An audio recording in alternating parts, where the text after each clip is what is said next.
Here we go. It's last week at the auction. My top 10 list of auction results from around the globe is hand-selected by me, Josh Levine, your host and guide to the world of auctions. This is episode 8 of season number 1 and America's hottest new YouTube series and a social media sensation everybody's talking about. So come on, stay in the know and subscribe below. If you'd be so kind and would not mind, click like and leave your feedback. It's like YouTube gold for us, okay?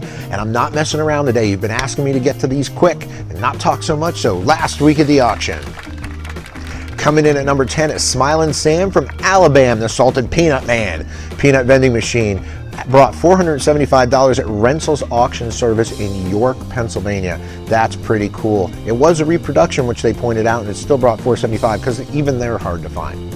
Coming in at number 9, Sherwin-Williams paint sign at $650 at Chupp's Auction in Shipshewana, Indiana. This is a cool piece because Sherwin-Williams discontinued this logo and design because the SWP people thought stood for the Socialist Worker Party, and the red paint covering the globe was communism spreading across America. Interesting. Next up, number 8 is this cool case featuring a salesman sample of ship's parts. Brought $2,250 also at Chupp's Auction in Shipshewana. Really neat. Number 7, a 1934 $500 Philadelphia Federal Reserve note brought $4,000. That's a good investment. $500 for $4,000. I like it. That was at One Great Deal Auctions in Meriden, Idaho. Meriden or yeah, probably that. Next up, number 6, salesman sample of a Pullman parlor train car brought $6,500 at Chupp's Auction. Check that auction result out. All the links will be below. Coming in at number 5 is a large Teco Pottery Jardiniere Model 106, brought $14,000 at Case Antiques in Knoxville, Tennessee. Love Teco. Next up, number 4, from John F. Kennedy, this cigar box with the official presidential seal and 2 cigars, brought $15,919 at RR Auctions in Boston. There's other JFK stuff, and I'm going to get right to it.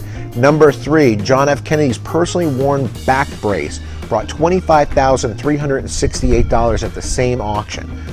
This is cool. Number 2, Andrew Clemens, an American patriotic sand art bottle dated 1889, brought $55,000 at Case Antiques in Knoxville, Tennessee. Imagine the amount of work that went into making this, but what a cool piece of Americana. So number 1, we have John F. Kennedy's pair of original watercolors. Same at R&R Auctions in Boston, brought $100,987 and came from an amazing collection of JFK, like a once-in-a-life private collection. So there you have it, another episode of Last Week at the Auction. Today's rapid recap is brought to you by our friends at the auctionlist.com. Auctionlist.com is your go-to source for auction listings in North America. And I also want to give a shout out to my friends at R&R Auction. I've known Lonnie for years, runs a great auction in Glendale. Just go to rnrauction.com, check out his listings every week. If you like picking and you're hunting for stuff, they got some amazing stuff. Here's your rapid recap. At number 10 is Smilen Sam from Alabam, brought $475. At number 9, Sherwin-Williams paint sign brought $650. At number 8, the sample ship's parts brought $2,250.